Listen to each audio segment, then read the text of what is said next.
자, 오늘 말씀 봅니다. 성령 하나 되게라는 주제로 말씀입니다. 하나 된다는 것이 굉장히 중요해 보여요.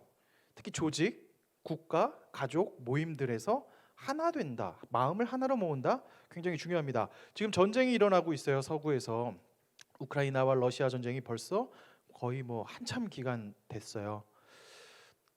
전쟁이 발발할 때 사람들은 다 러시아의 일방적 압승을 예상했지만 오히려 지금 우크라이나가 전세를 역전하고 있어요. 그 이유를 보면 우크라이나의 국민들은 마음을 하나로 지금 모아졌고 굉장히 열악한 가운데에서도 나라를 위해서 싸우려고 하고 있죠. 러시아 같은 경우는 그 반대의 상황이 나오고 있습니다. 하나가 된다는 것은 압도적으로 불리한 상황 속에서도 상황을 역전시킬 수 있는 새 힘을 줘요. 이번 주부터 월드컵이 시작됐습니다. 누군가는 지금 기대와 관심과 즐거움의 시간이 될 수 있을 거고요. 누군가에게는 그냥 그렇구나 할 수 있을 텐데요. 월드컵 하면은 특히 이 하나, 오늘의 월드컵 거리 응원이든 이런 문화를 만든 기점이 있었어요. 여러분도 아시겠지만 아시려나요? 그때 태어난 분도 계셔서 2002년 월드컵이죠. 2002 월드컵 때 말도 안 되는 기적으로 지금 생각해보면 진짜 말이 안 돼요. 4강까지 갔어요. 저는 아직도 기억나요. 16강에서 안정환이 골 넣었을 때 설경이 엉거주춤해서 얻어 걸려서 들어갔을 때 이게 저희가 그때 당시 고등학교였는데 막 학교가 뒤집어졌어요. 와 하고 막 뒤집어지고 저희 교회 말했잖아요. 장구 털리고 다 털렸는데 저희 아버지도 굉장히 관대해졌어요. 나는 관대하다. 왜 이겼으니까. 거리 응원한다고 그때 막 아이들 막 광화문까지 가서 김포까지 걸어오고 밤에 정신 나간 짓들 많이 했어요. 생각해보면 군대 가면 그런 거 많이 하세요. 걱정하지 마세요. 네, 2002 월드컵 때 하나됨을 기억했어요. 그리고 2006년도 대학생 때 2008년, 2010년 쭉쭉 할 때 그 다음부터 거리 응원 문화가 있어서 우리나라가 이기기만 하면 옆에 있는 사람도 천사로 보여서 포옹하고 신나하고 있다가 어떤 치킨집은 오늘 치킨 무료하기도 하고 등등 이런 행사도 있었어요. 반대로 근데 월드컵이 그럼 우리를 다 하나로 만드는가 싶기도 하다가 만약에 한 7대0으로 우리가 져버리면 하나 되지 않고 그다음부터 감독 경질을 해요. 제가 아직도 기억나는 월드컵은 98년도에 네덜란드에 5대0으로 지니까 차범근 감독이 월드컵 중간에 감독이 바뀌었어요. 나 그런 건 처음 봤는데 하여튼 그랬어요. 그때 우리를 이긴 감독은 히딩크였죠. 아이러니하게 하여튼 그런 상황이 있었어요. 월드컵이 끝나고 그때 당시는 하나 되기보다는 감독 탓이다, 선수 탓이다. 한국 축구 이대로 맨날 그런 소리만 하죠. 사실 생각해보면 월드컵이라는 대규모 이슈의 축제도 우리를 하나로 만드는 것은 사실은 불가능해 보이기도 합니다. 자, 그럼 교회는 어떨까요? 교회는 하나가 될 수 있을까요? 아니 좀 더 본질적 질문을 해봅시다. 굳이 하나가 돼야 하나? 라는 질문을 할 수 있어요. 예수님께서는 교회를 향해서 어떤 말씀을 하셨을까요? 요한복음서 17장은요. 예수님이 이제 십자가에 달리시기 직전에 하나님께 드린 기도예요. 22절의 말씀, 그 많은 기도 내용들이 있지만 22절에 이런 말씀을 하세요. 22절 말씀 같이 한번 읽어보겠습니다. 내게 주신 영광을 내가 그들에게 주었사오니 이는 우리가 하나가 된 것 같이 그들도 하나가 되게 하려 함이니라. 지금 예수님께서 마지막 기도를 하나님께 하고 있을 때 어떤 간구를 하고 있느냐? 예수님의 제자들의 모임, 즉 예수님의 제자들이 교회예요. 그 교회가 하나 되기를 기도하시면서 가셨어요. 정말 마지막 유언과 같은 기도지요. 예수님은 이걸 권고사항이 아니라 정말로 하나가 되기를 바라셨어요. 예수님이 바라셨기 때문에 우리가 교회가 하나가 돼야 한다라는 이야기를 하고 있는데요. 그렇다면 예수님의 기도의 바람대로 교회가 하나 되는 게 굉장히 쉬워 보일까요? 그럼 당장 예수님의 제자들은 하나가 되었을까요? 예수님의 12제자 말고 수많은 그룹들이 있었는데 일단 예수님의 제자 그룹들은요, 북갈릴리 출신이랑 남유다 출신이 사이가 안 좋아요. 그리고 정치적으로 좌우가 극도로 나눠져 있었어요. 극좌파도 있고 극우파도 있었어요. 예수님 제자들이, 그 친구들이 사이가 좋았을까요? 저는 딱히 좋았을 거라고 생각하지 않아요. 여러분들이 아무리 친해도 정치 선거철에서 누구는 극우고 누구는 국자면은 이게 마음이 굉장히 어려워져요. 예수님의 제자들도 마찬가지죠. 그게 잘 드러나는 게 마지막 예수님 잡히시기 직전에 누가 큰지 가지고 엄청 싸워요. 그리고 베드로랑 요한은 이 라이벌 의식이 끝나지 않아서 요한복음 마지막에 TMI가 나와요. 그 요한이 먼저 갔으나 사실 베드로가 봤는데 사실은 내가 먼저 봤으나 양보한 거다. 뭐 묻지도 않았는데 막 TMI가 나와요. 그러니까 요한의 그 평생 베드로 컴플렉스가 드러나기도 하고, 베드로도 막 그냥 똥인지 된장인지 모르고 막 신나게 다녔죠. 예수님의 제자들이 사이가 좋았냐? 그렇지 않다라는 거예요. 그러면 예수님의 제자들이 부활하고 성령을 못 받아서 그런 거니까, 그럼 이후에 예수님 승천 이후에 세워진 교회들은 하나가 되고 좋았는가 생각해보면, 고린도 전후서에 나온 고린도 교회를 보면요, 고린도 교회 세워진 지 얼마 안 됐거든요. 교회에 4개 파가 있어요. 그 바울파, 아볼로파, 베드로파, 그리스도파. 무슨 조폭 같죠? 교회 파가 있어요. 개파가 있어요. 엄청 싸워요. 정말 고린도 전후서는 엄청 싸워요. 고린도 교회는 무지하게 싸웠던 교회입니다. 로마 교회는 어땠나? 로마 교회는 헬라인이랑 유대인 인종 갈등이 있었어요. 인종 갈등이 로마 교회에 많았고요. 갈라디아 교회는 어땠냐? 여기는 할례를 받았냐 안 받았냐, 율법을 지키느냐 안 지키느냐를 가지고 막, 그러니까 한마디로 제사 음식을 먹어도 되냐 안 되냐 뭐 이런 걸 가지고 이쪽 파와 저쪽 파가 지금 나눠져서 싸우고 있어요. 서신서를 보면 교회들이 하나 되는 것 같아 보이긴 하는데 엄청 살벌하게 싸우는 모습도 많이 봅니다. 자, 그럼 여러분은 어떠세요? 여러분이 소속한 영신교회는 어떠세요?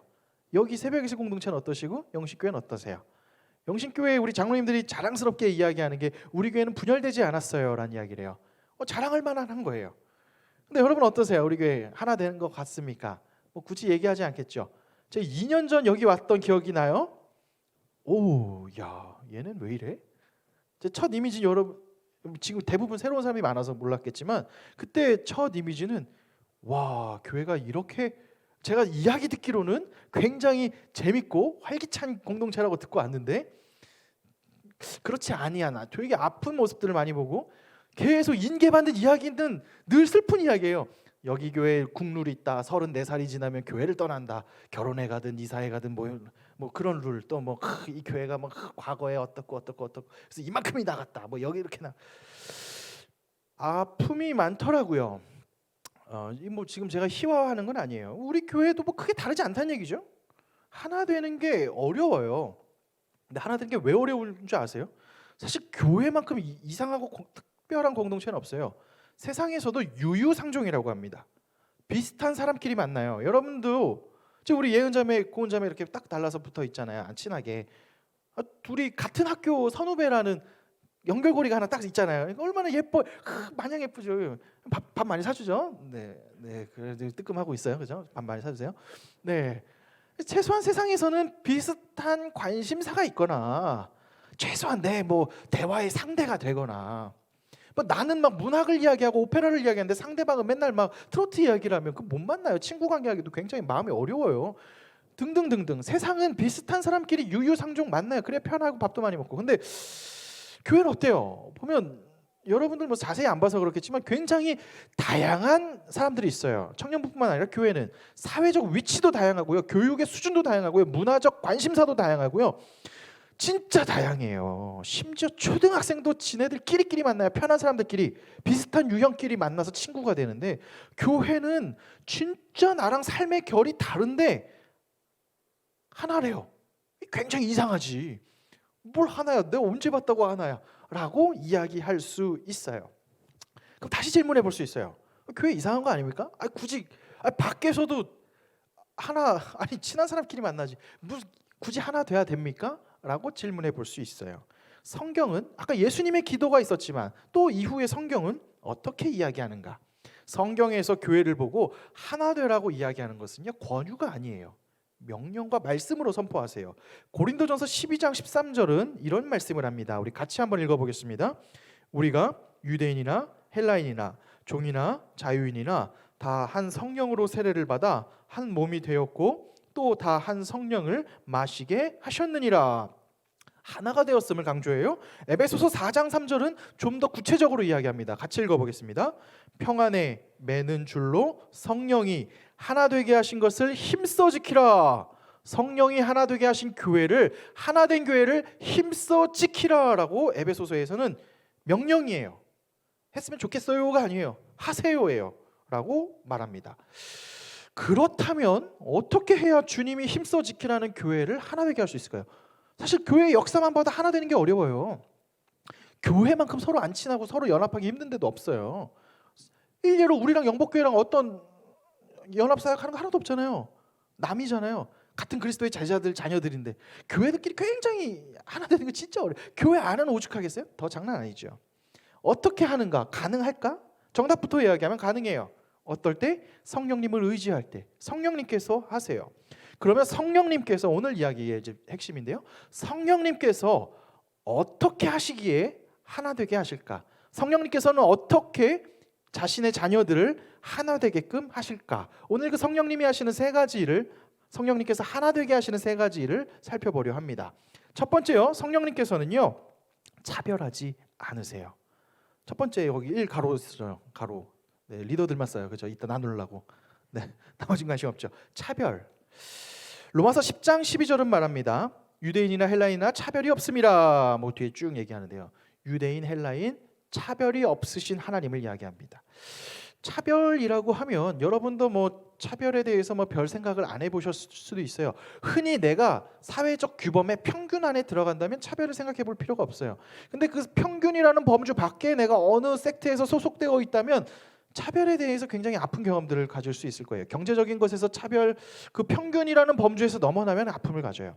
뭐 부모님을 가져야 된다. 옛날에 우리나라의 규범적인 가족은 엄마, 아빠, 아들, 딸 뭐 이렇게 4인 가족. 여기서 벗어나는 다양한 가족의 형태들이 있을 텐데 그 가족의 형태를 가진 사람들은 평균의 범주에서 벗어나니까 아픔이 있을 수 있어요. 교회에서도 제가 사실 지금도 마음으로 품고 있는 그 사람이 있어요.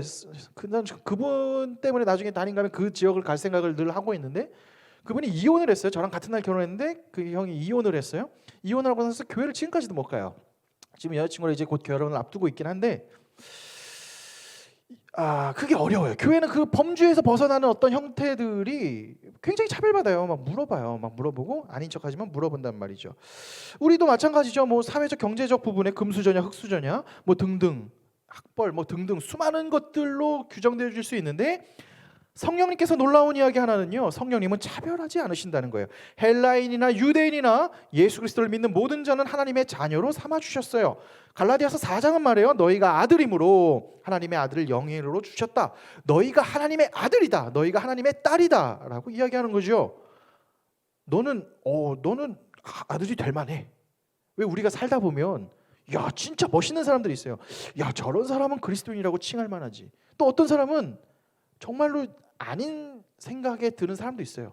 근데 성경은요 차별하지 않으신다는 거예요. 어떤 범주에 들어있든 차별하지 아니하시고 그들을 하나님의 자녀, 나나 너나 그들이나 하나님의 자녀로 삼았다는 거예요. 그래서 에베소서 2장 18절은 이런 말씀을 합니다. 졸리니까 한번 같이 2장 18절 읽어보겠습니다. 이는 그로 말미암아 우리 둘이 한 성령 안에서 아버지께 나아감을 얻게 하려 하심이라. 주님께 나아갈 수 있도록 우리를 하나 되어서 가신다. 한 성령님이 이끄신다라는 거예요. 저희 집에도 2명의 아들이 있어요. 엄청 싸워요. 와 진짜 오지게 싸워요. 큰애는 막 보이지 않는 데서 엄청 괴롭혀요. 그럼 동생은 때려요. 그러면 와서 일로 하여튼 막 난리도 아니에요. 막 그런데 걔네가 그렇게 싸울 때는 막 밉기도 해요. 막 진짜 화가 나기도 하다가도 그런데도 아무리 내가 화가 나도 걔네들이 내 자녀인 것은 변함이 없어요. 근데 다만 내가 바라는 거는 걔네가 잘 지냈으면 좋겠어. 형제끼리 좀 잘 지냈으면 좋겠어요. 요 하나를 바라는 것 같아요. 성령님께서도 우리에게 바라시는 거는 저나 여러분이나 누구나 아무 개나 여러분이 싫어하는 개나 여러분이 좋아하는 최애 개나 여전히 동일하게 다 하나님의 자녀들이에요. 자녀들끼리 잘 지냈으면 좋겠죠. 이게 성령님께서 하나 되라고 하신 거예요. 왜? 하나님은 차별 없이 자녀 삼아 주셨다는 거예요.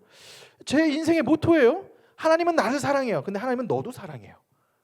이게 어디에 적용되어야 되냐면 여러분이 생각할 때 진짜 나는 쟤 극혐 너무 싫어 하는 사람 있을 거예요. 교회에서 누구라고 말하지 마세요. 그냥 그 스타일과 꼴 보기 싫은 친구가 있을지 몰라요. 그 앞에 가서 마인드 컨트롤 하세요. 하나님은 나도 사랑하는데 쟤도 사랑하는구나.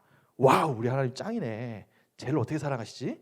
그러니까 하나님이겠지. 뭐 이렇게 생각하면서 하나 되세요. 하나님의 사랑은 차별이 없으세요. 이것을 기억하세요. 하나님은 차별이 없으신 분, 성령님은 차별로 두지 않으세요. 두 번째 성령님께서는요 차별 없이 우리를 자녀 삼아 주신 하나님은 우리에게 다양한 은사를 주셨어요. 이게 두 번째예요. 다양한 은사를 주셨다는 거예요. 여기에 계신 하나님의 백성들은요, 부름받은 거예요. 내가 선택해서 온 것 같지만 사실 하나님이 태중에서부터 부르셔서 내가 너를 지명하여 불렀나니 너는 내 것이라 차별 없이 불러주셨기 때문에 여기는 부름받은 하나님 나라의 백성들이 이 자리에 함께 있어요. 여기 하필 이곳 여기에 있는 거죠. 그런데 부르실 때 있는 모습 그대로 부르셨어요. 누구는 ENFP로, 누구는 ISTJ로, 누구는 뭐 이런 MBTI로 보면 뭐 각자 다양한 사람들끼리 다 부르셨다는 거예요. 로마서 12장 4절과 5절은 이 다양한 모습을 이렇게 표현하고 있어요.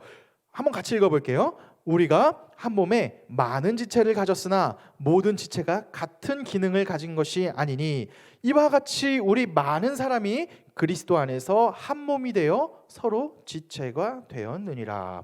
성경은요, 몸에 있는 신체를 가지고 비유해요. 교회라는 것은 누구는 팔로 불렀어요, 누구는 다리로 불렀어요, 누구는 눈으로 불렀고, 누구는 입으로 불렀고, 누구는 귀로 불렀고, 다양한 지체들로 불렀다는 거예요. 그것으로 한 몸을 이루어서 세워져 가게 한다라고 말해요. 고린도전서 12장 8절에서 10절은 기니까 읽지는 않을게요. 제가 나눠드린 종이에도 있죠. 길어요. 굉장히 길어요. 어떤 사람이 성령으로 어떤 말씀을 믿음을, 병 고치는 은사를, 능력 행함을, 예언함을, 분별함을, 방언을, 방언 통역을 등등등등 수많은 다양한 은사들을 주세요. 오늘날로 말하면 즉 이 성경에서 다양한 은사를 고린도 교회 성도님들한테 주셨다는데 재미있는 이야기래요. 이것은 다 하나님의 뜻대로 주셨다라고 말합니다. 은사를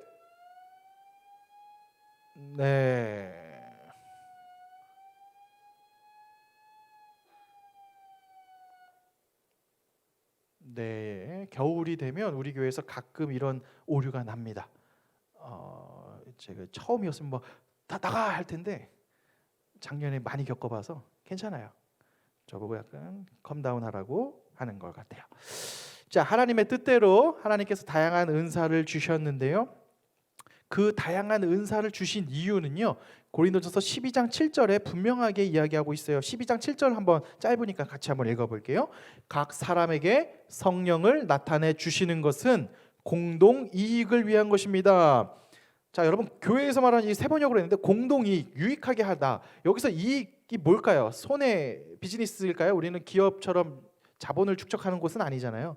여기서 공동이익은 뭐냐면 교회 공동체를 하나로 세우기 위해서 되었다라는 이야기예요. 각자 다양한 은사를 주신 이유는 교회를 하나 되게 하기 위해서 줬다. 제가 우리의 이야기를 한번 가져와 볼게요. 자, 여러분들 중에 누군가는 굉장히 대인관계가 활발한 분이 있어요. 외향적 성향과 막 사람의 말을 잘 들어줘. 그런 사람은 누구나 옆에 있고 싶어요. 그런 사람의 은사는 또 사람들의 분위기를 잘 좋게 하죠. 근데 그런 분들 중에 저 같은 스타일인데요, 진짜 저의 꼼꼼함은 저희가 최선을 다해서 꼼꼼해도 신요세 목사님의 대충 흘기하는 것만 못해요. 주보에 구멍이 막 빵빵 오타가 이만큼 나요. 그러면 나는 완벽하다고.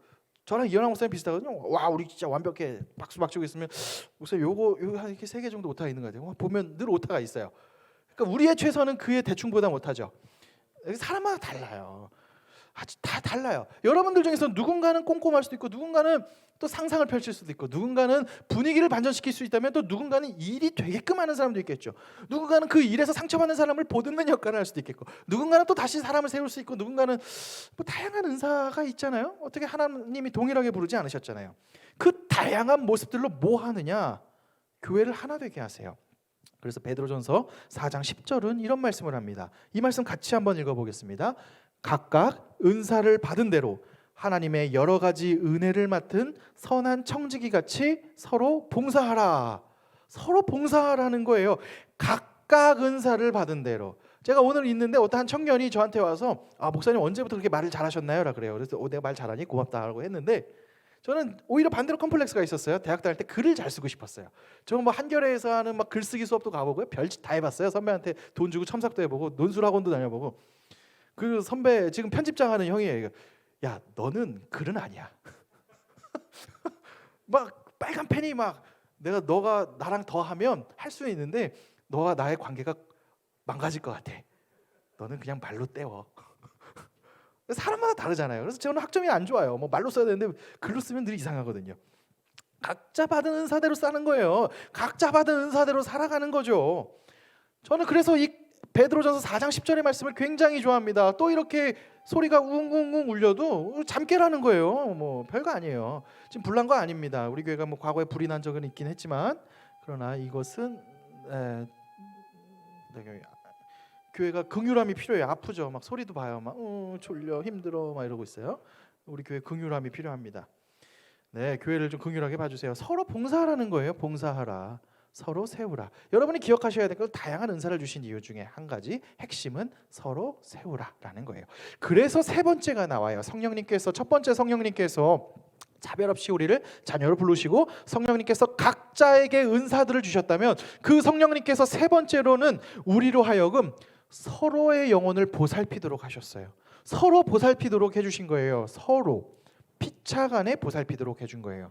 일방적인 게 아니에요. 서로예요. 사도행전 10장 28절에 에베소서 장로님들에게 바울 사도는 이런 말씀을 합니다. 같이 한번 읽어보겠습니다. 여러분은 자기를 위하여 또는 온 양떼를 위하여 삼가라. 성령이 그들 가운데 여러분을 감독자로 삼고 하나님이 자기 피로 사신 교회를 보살피게 하셨느니라. 감독들에게 했어요. 고대 그 에베소 교회 장로들에게. 오늘날로 말하면 장로님과 목사님이라고 해당될 수 있겠죠. 그런데 좀 더 이야기를 확대해 보면 영적 리더들에게 다 해당되는 이야기예요. 무슨 말을 하냐? 다른 사람들의 영혼을 돌볼 수 있는 리더들에게 말을 해요. 서로 돌보라고 말이죠. 서로 돌보라는 거예요. 이 돌봄은 기업에서 사람 관리하는 게 아니에요. 고객 관리하는 게 아니에요. 부름받은 하나님 나라의 백성들을 서로 살피는 거예요. 세상에서 도움받지 않을 정도로 대단한 사람이 없어요. 제가 한 3주 전인가 2주 전인가 진짜 막 깊은 막 여러 있을 때 막 그럴 때 제 최초로 와우, 내가 형제들에게 위로를 받았구나라는 나름의 뭐 결혼도 하여튼 독특했지만 하여튼 위로를 고마워요. 뭐 그런 경험을 해봤어요. 저에게도 위로가 필요했던 것 같아요. 내가 생각해 보니까 나는 자꾸 얘네들한테 주려고 했지. 물론 그렇죠. 어쨌든 뭐 말이 새네. 하여튼 여러분들끼리 서로 돌봄이 필요하다는 거예요. 예를 들어 가장님과 여러분 가족원들과의 관계도 말이죠. 어제 한 자매가 이야기를 해요. 누구라고 말하지 않겠어요. 그 요즘에 자기 그 가족원들이 너무 잘 보인대. 그러면서 맨날 똑같은 얘기 같은데 막 계속 안 가고 막 또 물어본대. 지난번에 그 자매가 이제 그만 좀 해. 니들 가 막 이랬대요. 근데 가가 할 정도로 안 가는 건 그 누나가 좋은 거예요. 누나가 뭐 그냥 재밌잖아요. 그냥 만만해. 놀리는 맛이 있어. 얼마나 재밌어. 이런 맛이 있으니까 서로 세워지는 거죠. 서로 세운다는 거는요. 서로 디스해가지고 나 잘난 척. 사실 최악의 밖에서의 모임의 최악인 이유는요. 기승전 옆 사람에게 나의 자랑을 깔때기로 삼는 경우가 있잖아요. 내가 사실은 너보다 더 좋은데 나왔지 하면서 막 우월의식 느끼려는 컴플렉스의 발로들이에요. 그 불쌍한 관계들이에요. 교회는 그런 관계 만드는 데가 아니에요. 교회는 진짜 이야기하는 거예요. 뭐 쭈꾸리 같은 모습도 보여줄 수 있고요. 헤어지고 울 수도 있고요. 뭐 연애 막 좋아했다가 차이기도 하고 뭐 등등 많은 감정들이 들겠지만 그 다양한 감정의 사람들, 다양한 상황의 청년들끼리 서로 살펴주는 거예요. 야, 못나나 괜찮아. 원래 인생 그런 거야 하고 뭐 다시 세워줄 수도 있고 뭐 격려할 수도 있고. 서로 영혼을 보살피라는 거예요. 성령님께서 우리를 가족 삼아 주셨고 우리를 하나님의 자녀로 삼아 주셨고 한 아버지, 하나님 아버지 안에서 같은 하나님의 자녀로 삼아 주셨는데 그럼 그 가족끼리 서로 돌보지 않는다면 누가 돌본단 말입니까? 성령님께서는 우리에게 마땅히 서로 돌볼 수 있는 힘과 능력을 허락하시고 성령님께서는 지금도 그 일을 하고 계신다는 거예요. 자, 이게 성령님께서 하시는 하나 되기 위해서 하시는 역할들이에요. 차별 없이 우리를 부르셨고요. 성령님께서는 또 우리에게 각자 은사를 주셨고요. 그 은사를 가지고 하나님께서는 교회를 하나 될 수 있게 서로 살필 수 있도록 해주셨다는 거예요. 자, 그렇다면 우리 이제 뭐 해야 되냐? 우리는 뭘 더 해야 될까요? 그래서 뭘 하라고? 사실 뭐 하는 건 없어요. 뭘 해야 되느냐? 그 성령님을 믿으시는 거예요. 믿는 게 중요해요. 여러분, 믿음이 어려워요. 왜냐하면 믿음은 이성적으로 설득돼서 끄덕이는 게 아니라고 말했잖아요. 믿음은 보이지 않는 것을 실상이에요. 보이지 않는 것을 신뢰하는 거예요. 하나님을 신뢰해요. 왜? 하나님이 이성적으로 1, 2, 3, 4 뭐 피타고라스 정리처럼 증명이 돼서 하나님을 믿어요. 이런 거 아니에요. 우리가 믿는 성령 하나님, 성령님께서 이 교회를 이끄신다는 것을 믿을 수 있는 것은 과거에서 지금까지 이끌었기 때문에 앞으로도 믿는다 뭐 그렇게 믿기도 하지만 그것도 사실 논리적이지 않아요. 그 믿음은 전적으로 말씀해 준 건데 하나님을 믿는 거예요. 보이지 않아요. 증거되지 않아요. 그런데 성경에서 그 하나님이 말씀을 하셨어요. 하나님이 이 교회를 내가 이끌 거야 라고 말을 했어요. 성령님께서 은사를 주실 거고 서로 돌보게 하실 거야, 하나 되게 하실 거야 라고 기록되어 있어요. 그걸 믿어요. 믿음이 중요해요. 신뢰, 성령님을 믿는 거죠. 에베소서 1장 22절과 23절은 이런 말씀을 합니다. 마지막이에요. 같이 한번 읽어보겠습니다. 또 만물을 그의 발 아래에 복종하게 하시고 그를 만물 위에 교회의 머리로 삼으셨느니라. 교회는 그의 몸이니 만물 안에서 만물을 충만하게 하시는 이의 충만함이니라. 아멘. 제가 제일 좋아하는 말씀입니다. 교회의 머리는 예수님이시고요. 그 몸으로 우리를 삼으셨는데 이 몸대 주님의 몸된 교회가 만물을 충만하게 해요. 남들이 보면 말 같지도 않은 소리일 수도 있어요. 지금의 작금의 교회들의 모습들을 보면 무슨 상상도 안 돼 할 수도 있어요. 그런데 저는 이 말씀을 신뢰해요. 교회는 오직 예수님이 머리이고 그 머리된 자녀된 백성들이 머리로 예수님을 머리 삼고 그 주님의 몸된 교회들이 마땅히 해야 할 일을 할 때 성령님께서 그 교회를 친히 이끄실 때 이끄심을 우리가 신뢰하고 나갈 때 그 교회를 통하여 하나님이 마땅히 세상에 펼쳐져야 할 만물을 충만케 하는 일을 감당케 하실 거라고 확신한다는 겁니다. 교회가 해야 할 일이 무엇이냐? 뭐 어디 깃발 꽂고 뭘 하고 저거 하고 뭐 그렇게 말할 수도 있겠지만요. 사실 진짜로는 성령님께서 하세요. 제가 여러분들에게 꼭 보여주고 싶었고 함께 하고 싶었던 이유는 교회를 보여주고 싶었고 맛보게 해주고 싶었고 먹어보게 해주고 싶었어요. 여러분 교회 오래 다녔을 거 아니에요. 20년 다니고 뭐 고인물들 있잖아요. 20, 30년 다닌 사람들 또는 교회에 많은 상처를 본 사람도 있을 것이고 그런 거 다 그러다 보면 짬밥이 생겨요. 그래서 교회는 원래 저래. 또 저러다 말겠지. 실제로 보면 저러다 말거든요. 또 저 목사님 빨이지. 맞아요, 목사님 빨이에요. 네, 교회는 다 목사 빨이기도 해요. 막 등등등등 보면서 막 여러 가지 그냥 이런 생각도 해요. 그런데 그런 상식과 규범을 넘어서서 성경에 증언된 하나님께서 교회를 세우신다라는 것을 보여주고 싶었어요. 전 진짜 보여주고 싶었어요. 감사하게 이건 사실 마지막 2주 뒤에 설교할 때 결론으로 낼 이야기이긴 한데 그거 주지 않을 것 같으니까 에베소서 안디옥 교회에서 1년간 바울과 바나바가 사역을 했을 때 비로소 그리스도인이라 칭함을 받았더라. 이게 과연 될까? 이게 말이 되나? 과연 가능한가? 저는 작년이 코로나 기간에 놀라운 사건을 봤어요. 그 전에 코로나 때문에 여러분들이 힘든 것 같아 보이지도 않았어요. 그런데 코로나 기간 속에서 공동체가 살아나는 것을 보았고요. 뭐 그때 당시 저도 약간의 뽕이 들어가지고 숫자의 노예가 또 될 뻔도 했었는데 그게 아님을 보고 한 명 한 명이 회복되는 스토리의 이야기들을 보게 됐고요. 그로 인해서 지금도 거점처럼 잡혀있는 형제자매들을 보게 돼요. 제일 놀라운 거는 내년도 사역 이야기를 할 때 누구도 어제 누가 그랬어요. 어떤 리더가 보통 교회에서는 약간 국룰 같은 게 있어요. 1년간 뭐 리더하고 봉사하잖아요. 1년 동안 다 영혼같이 탈탈 털려요. 그러면 1년이 지났을 때 목사님 만나고 사역자 만나면 늘 하는 얘기 있어요. 그동안 감사했습니다. 나는 안 하겠다는 거죠. 근데 우리 교회 진짜 재밌는 게 내년에도 다 하겠대요. 시키지도 않았는데 하겠대요. 사실 저도 좀 이제 나 이제 안 하는데 요셉이 알아서 하겠지. 자기도 다 하겠대요. 야 걔는 그냥 앉아서 코프네. 뭐 속으로 이제 뭐 이런 등등 생각도 들지만 이렇게 변화됐다는 것 자체가 하나님이 일하신다는 거예요. 잘 생각해 보세요. 그 시간과 여정과 기간들이 있었을 거예요. 지금 변화된 여러분 형제자매들 누군가 있었을 것이고 하나님의 터치하심과 인식의 변화, 삶의 변화가 있는 형제자매들도 여기 많이 있는 걸 알아요. 자, 잘 질문해 보세요. 그 여러분이 뭐 엄청난 의지를 가지고 했어요? 아니면 이 교회가 엄청 소망이 가득해서 했어요? 우리 교회가 기깔나서? 전 내부자이기 때문에 말하지 않겠어요. 하여튼 세상에 그 어떤 교회도 완벽한 교회는 없어요. 깊이 들어오면 다 상처받아요. 어떻게 교회가 원래 교회는 어떻게 그렇게 돼요? 그런데 놀라운 것은 그 교회들을 통해 하나님이 일하신다는 거예요. 성령 하나님이 지금도 일하고 계시고 앞으로도 일하고 계실 거예요. 하나 되게 하실 것이고 그 하나 된 교회를 통해서 그리스도의 장성한 분량에 이르기까지 성도들을 성장시키고 또 만물을 충만케 하는 도구로 교회를 쓰실 거라는 겁니다. 저는 앞으로 시대 확신하고 장담하는 게 있어요. 더 인스타 감성이 평평하고 뭐 가상세계 막 등등 자기를 감추고 서로 있어 보이고 그럴싸해 보이는 모습으로 더 앞으로 만나겠지만 교회는 그런 공허한 자들에게 생수가 되어줄 수 있어요. 왜? 교회가 기깔나서 교회 건물이 좋아서 화려해서 돈 많이 들어서 절대 아니에요. 예수 그리스도의 복음이 있어요. 예수 그리스도의 복음은 굉장히 투박하나 살아있고 활력이 있고 좌우의 날선 검보다도 예리해요. 제가 이거를 2년 동안 실험해봤어요. 요한복음만 했어요. 여러분 아세요? 요한복음은 굉장히 한마디로 말하면 배려가 없어요. 예수 안 믿어? 말어 이 새끼야. 이거예요. 본문이 이래요. 제가 이걸로 실험해봤어요. 이게 이 시대 청년들한테 먹힐까? 막 사실은 위로하고 격려하고 막 필요한 얘기하고 막 이런 인성교육적 감성적인 감성하고 스토리들을 갖다 불러치고 해야 되는데 한번 도전해보고 싶었던 거예요. 복음 자체를 이야기할 때 과연 될까? 요한복음 설교를 2년간 계속했을 때 여러분이 인식했을 거예요. 요한복음은 돌직구라니까요. 하나님의 아들을 믿는 자는 구원이고 믿지 아니하는 죽어요. 멸망이에요. 이 시대에 이 서로의 다양한 가치를 인정하라고 말하고 있는 이 시대 속에서 이렇게 배타적인 복음을 선포하는데 반응을 할까?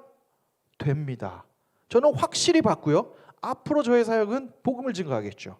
타협하려고 하지 않겠죠. 뭐 적당 타협이 아니라 배려와 생각과 고민과 사유는 하겠지만 복음 자체의 힘이 있음을 누구보다 선명하게 봤어요. 앞으로 수많은 교회들이 망할 거예요. 딴 거 따라가다가. 근데 이 교회는 복음만 선포된다면, 복음이 선명하게 계속 선포된다면 하나님의 영이 이 교회를 이끄실 겁니다. 여러분이 믿어야 될 것은 그 성령님을 믿는 거예요.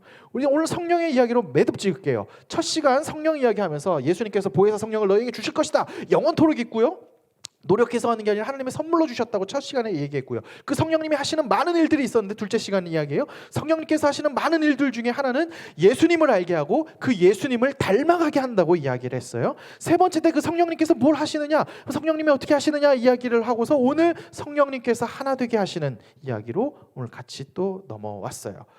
성령님께서 여러분 함께하고 있는 이 교회를 계속 이끄실 겁니다. 때로는 지칠 수도 있고요. 때로는 낙심할 수도 있고요. 때로는 눈물 흘릴 수도 있어요.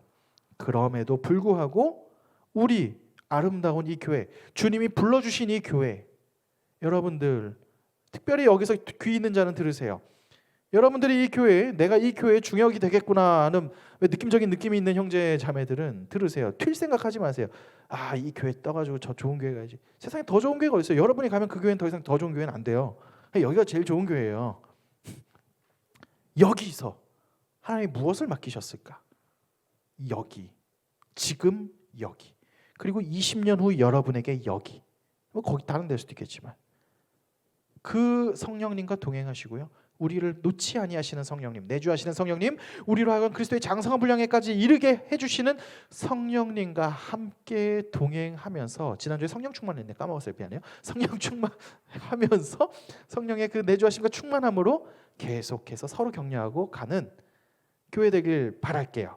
저도 그렇게 되길 바라고 또 나중에 보면 되죠. 언젠가 또 같이 만날 일이 있을 수도 있고 없을 수도 있겠지만 저도 계속 그리스도의 장성한 분량에까지 이를 것이고 여러분도 그리스도의 장성한 분량에까지 이르면서 아름다운 교회 위에서 같이 걸어가 봅시다. 성령님께서 반드시 하실 겁니다. 이 하나님을 믿으며 나아가는 여러분 되시길 주님의 이름으로 축원합니다.